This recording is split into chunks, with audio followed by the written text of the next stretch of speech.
Big fight in the works right now. George Kambosos Jr.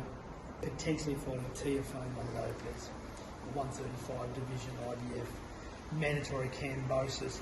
You and your team were the last one to do what I call a stadium fight. And I personally believe that there's too many people throwing that name around. It's not a disrespect to Tszyu and his team, but stadium fights have got to be 20,000, 25, 30,000. How do you see that? We use the word potential. It's a potential fight. Talk to us about the brand building it is for boxing in Australia. Teofimo obviously spreading his network, and obviously George Kambosos, who I think right now is probably the best boxer in this country. Yeah, like George Kambosos, lovely young guy. I like George. I saw him over when we were over in Florida, before the Charlo fight. Spoke to him there. And he's a very hungry, very motivated boxer. And I like George a lot. He certainly is ferocious. Kambosos, there's no doubt. He's got the mongrel in him. I love all that about him. Teofimo Lopez, that's another level. Teofimo's a very, very good boy. We saw the fight with him and, of course, Lomachenko, and the power they displayed. Vasily looked like he was concerned about coming in range with him. He was concerned. I think personally that fight was much closer than the scorecard showed at the end. I think it was a lot closer. I think I don't know why the judges saw it quite the way they did. I think it was a very close fight. But still, that's an extremely high level. But I was impressed with Teofimo. Yeah, Teofimo up early in the fight, probably. 100%. First 5 rounds, clearly all Teofimo in that fight. But as the fight wore on, I thought certainly Vasily was getting back into that fight, and I was a little surprised at some of the scores. But talk to us about the pros and cons and the risks for these promoters doing such is there risk? Like when we talk about stadium fights, what do you see? I don't see that as a stadium fight for the following reasons. As whilst Teofimo is a brilliant boxer, we know that's without question. He's not really that well known in Australia, apart from hardcore boxing fans. He's not a global icon like Manny Pacquiao was when we fought Pacquiao. So I look at Teofimo's brand and I say, a lot of people, if you said he was Teofimo Lopez, they say, don't even know who he is. So the average guy on the street doesn't know him. George has had a lot of his fights overseas now, so his brand, he hasn't done what Tszyu has done, where he's kept building his brand steadily here in Australia. So I don't see that as a stadium fight, by the way. You would need a heck of a good undercard to try and sell that as a stadium fight. I see that as being an indoor fight, and I'd be looking for a stadium probably of around 10 to 12,000 and seeing if I could fill that with a good undercard. And because certainly it's going to be popular, overseas on pay-per-view, but I don't see that as a stadium fight really in Australia at this point. I hope I'm wrong. I'd love to see them fill a stadium, but I just don't see it, given the fact that George, as I said, has had a lot of his fights in the US, and Teofimo's not. And I'm a massive Kambosos fan. Do you think George gets criticised for that, for going overseas? Because I think the fact that he's gone overseas, done the training camps overseas, fought better opponents in their backyards, here in Australia, we don't give him as much credit. Do you look at it like that as well? Yeah, you've got to give some thought as to where you want to build your brand. You have to build your brand, in a particular jurisdiction. And yes, it's, he hasn't had regular fights here. The Australian crowd are not used to going on the pay-per-view and buying his fights. And, so yes, it's a decision you have to make. Obviously, George and his team weighed up everything and decided they wanted to pursue his dreams over in America, and I take my hat off to him. But as I said, to come back here for this fight, is that the right move? Again, that remains to be seen. But because you dealt with Bob Arum on Top Rank. Yeah, wonderful organisation. They're incredibly professional. COVID's thrown the whole world into a spin. And everyone's just got to look at what the best solution is. And COVID is that sort of spanner that's just been thrown into the works, and it does change everything. So I'm not saying it's the wrong move to have that fight in Australia. I think it's wonderful that George comes back here and gets his shot. It's such a brilliant fighter. But I would not be looking, if it was myself, I wouldn't look at it as a stadium fight. So it's a great fight. Let's do it in a 10 to 15,000 seat stadium, and go for it and see if we can fill it, and get a good undercard and see if we can fill it. And that's what I would be doing, and not doing as a stadium. But great fight, and I wish George every success with that fight. A lot of media talk right now of one of your ex-fighters. Shout out to Dennis Hogan versus Tszyu in the works. Some say contracts sealed and delivered, some say not, pending, whatever. Australian boxing people think it's going to happen. Obviously, Dennis unfortunately didn't get that fight with PBC and the guys over there with Julian Williams due to unfortunate circumstances. Personally, I believe Dennis Hogan's best performance over the last 3 years was against Jamie Munguia. He was the 154 Without champion. question, yeah. You've been in there with Tszyu, obviously prepared for Tszyu. He shut you guys out. If Dennis was to fight Tszyu, how do you see that going? What does Dennis Hogan have to do, and what does Tszyu have to do? Because personally, Jamie Munguia is, I think, at a different level to Tszyu. And my opinion is Dennis Hogan snatched and won that fight and got disgustingly robbed by the powers to be over there. This is where we don't. Dennis Hogan's just fought Jamal Charlo 14 months ago, probably the best middleweight in the world. Before that, Jamie Munguia. Before that, obviously the Weech and the Callums. Tszyu hasn't fought at that level yet, has he? No, this is an interesting fight. Firstly, I'd just like to commend both fighters, Tszyu and Dennis Hogan, because this is a fight Australia wants to see. This is a great fight. You know, I think Dennis, as you said, he's proved himself. You know, he fought against Munguia, absolute monster of a fighter. Yeah. You know, can punch holes through brick walls, that guy. You know, he's incredible. And Dennis weathered that storm and fought magnificently in that fight. And we're very unlucky not to get the decision. So we know what's happened there. But certainly, Tszyu is a very hungry, rapidly improving, confidence is growing every Mentally fight. very strong. Mentally strong, total belief. And you know, this is a great fight. You know, this is a terrific fight. Naturally, you know, again, I think the world of Dennis. You know, and having trained him, I'm certainly. I don't really want to comment as to how I think this fight will go. I just think it's a great fight, and I wish them both every success in the fight. But it's a big step up for Tim, isn't it? It's a big step up for Tim, and it's a great fight for Dennis. This is a really, really good fight. I know Australia's going to love this fight. So I hope they do very well from the fight, because it's a great fight, and it's a fight that, again, could go either way. It just depends on who wants it, who prepares the best, who gets his strategy right, who executes best on the night.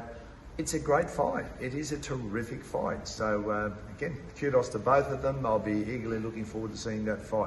I've been around a lot of fighters 10 minutes before they go out, half an hour, 3 days.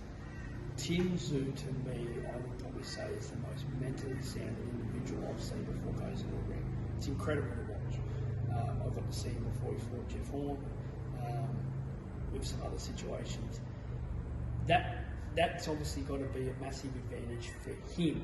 But then again, Dennis Hogan's also that as well. Dennis Hogan very mentally driven. They're both very mentally driven. What I'm trying to get at is the Jeff Horn that fought Tszyu that night, that probably wouldn't be, Dennis Hogan wouldn't come into the ring like that. No, I'm sure that Dennis has always been a workhorse. You know, he's a really hard worker, and you know, I believe he's being trained by Wayne McCulloch now. So, you know, again, I just wish him well for his camp, and I hope that both fighters are prepared very, very well, and you know, no doubt the best man will win on the night. Yes, do I have really a good understanding, because I studied Tszyu very, very carefully. I know Dennis backwards, so yes, I have a great understanding of the fight, and it's probably one of the reasons why I don't want to get into the outcome of the fight.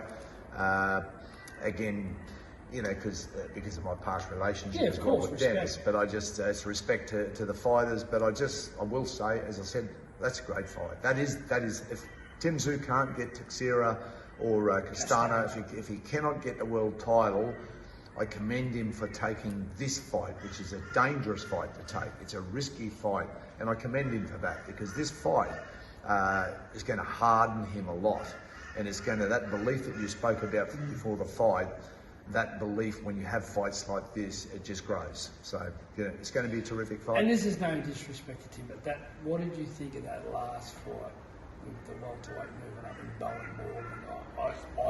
My personal opinion, it didn't look good. No, it didn't look good, and unfortunately, it was just. Sure, that's not disrespectful to Tim. That's the way it looked. We're in a set of conditions here that are unheraldable.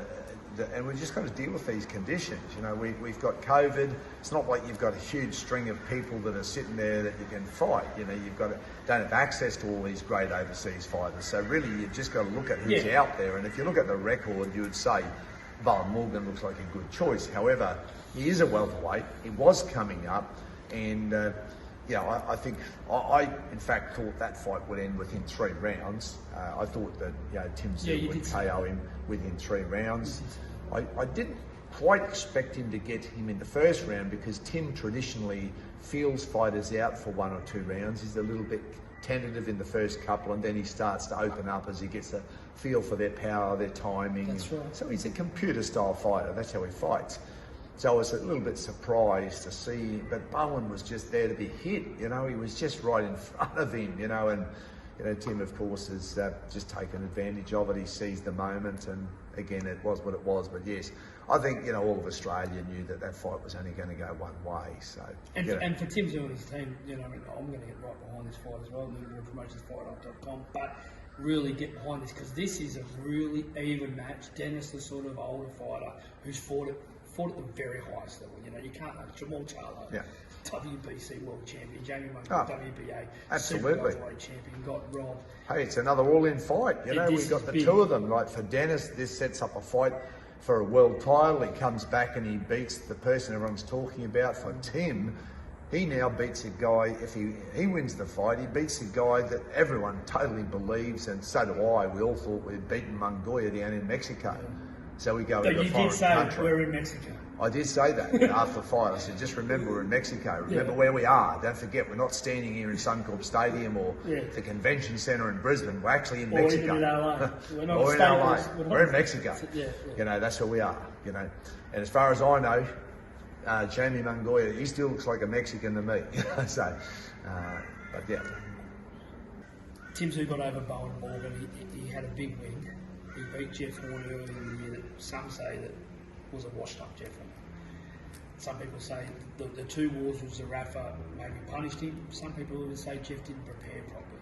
In saying that, if Tim was to beat Dennis, you fought this guy twice. And I've got big raps for this now. Michael Zarafa versus Tim Tszyu. Michael could come down to 154. Is that, if we had I'm an Australian reporter, but also deal with the worldwide boxing. I love the big fights at the highest level. Is Zarafa that fight? Well, look, it works like this. I understand that Michael Zarafa is fighting Anthony Mundine. Okay, if Michael Zarafa wins that fight against Anthony Mundine, which naturally we all expect he will, okay, and that's no disrespect to Anthony, but we've got to look at the age difference where they are in their careers. Okay, 10 years ago, completely different fight. But at this point in time, assuming Michael wins that fight, and if Tim Tszyu did win the fight against Dennis Hogan, and if Tim still couldn't get a shot at a world title for whatever reasons, let's assume that Castano wins, for example, against... I believe Castano will. Let's assume Brian Castano wins that fight, and then he's offered a unification bout. We all know that a unification bout will take precedence over a shot at a world title. Yeah, and Al Heyman and those guys will be pretty keen for Jamel to take that fight. Yeah. But if Tim Tszyu didn't... So if this happens and he can't get a shot at a world title, COVID is still playing up around the country, there's outbreaks, overseas fights become difficult, he can't get a shot at the world title because Charlo decides to do a unification bout, let's assume with Castano or Teixeira, one of those. He needs another fight. Yes, Michael Zarafa is the logical fight. Michael Zarafa is a tough guy. We know that. We fought him twice. He is a tough guy, and he showed it not only against Jeff but also against Cal Brook. But he's world class. He is a world class boxer. So that's another great fight. I'm sure the Australian public would warm to that. How would you see? Because you obviously prepared for Michael Zarafa twice, and you've obviously got raps on him as a fighter. How would you see that playing out? Because you've obviously prepared for Zarafa, you've prepared for Tszyu. The Jeff Horn that rocked up in Townsville, it didn't look great. That Michael Zarafa that rocked up in Bendigo, and even when he fought the second time, if he had rocked up that night against Jeff Horn, many believe that the fight would have been over very, very shortly. How do you see that? Because Zarafa doesn't go away. He stays there late in the fight. Yeah, He's very got fit power, guy again. Very fit. Very fit. He's got power in both hands. Yeah. How do you see that? If that fight takes place, I'm happy to talk about it. Okay, I think it's a great fight. Yeah. So if it does take place in the future, because there's a few what ifs that have got to happen first. You know, what if Dennis Hogan wins? What if this happens? What happens if Mundine beats Rafa and Hogan beats Tszyu? Hey, the reason Does we all Hogan love fight boxing, Mundine? we all know within boxing anything I can know. and does happen on a regular basis. Okay, so it's what makes it such an exciting sport is it changes in the blink of an eye. So, but you know, again, if that fight ends up taking place, I'd love to come back on, have a good chat about it, because I think the Australian public again would warm to that fight. I think it'd be a great fight. So Did you see that Rafa spoke to him after the fight? I did, yeah. What do you think of that? Oh, you know, he's got to drive his own career. You know, he realises that if he's going to, you know, obviously get these fights, he's got to ask for them. You know, the squeaky wheel gets the oil. So, you know, kudos to him, I suppose, for at least speaking up and you know, backing himself. Do people underrate Michael Rafa, do you think? I think they probably do, you know. I think they underrate him a little bit. I think he feels the people underrate him a little bit. So, yeah, he wants to get up there and say, hey, I'm here. Well, he's got to climb his you know, he beat Jeff, of course, but then that got sort of overturned. Jeff beat him, so he's got to go, where do I go now? Now I need another win. I've got to beat someone good. Like, you've got to rise and rise and rise. And he's risen, he's fallen, now he's got to rise again. So he's on the way back, and he's just got to get the fights. You know, the only way he's going to rise is to beat good fighters. He can go and have an easy fight, takes him nowhere. Michael Zarafa knows the money comes with the big fights, the risk comes with them. His profile will only grow by beating good fighters. So he's got to just keep chasing the biggest possible fights he can get his hands on. And at the moment in Australia, the biggest name right now is Tszyu. You know, so you can't blame him for chasing that fight. No worries. So, Rushton, thanks for catching up with FightHype.com. Always a pleasure, Nick.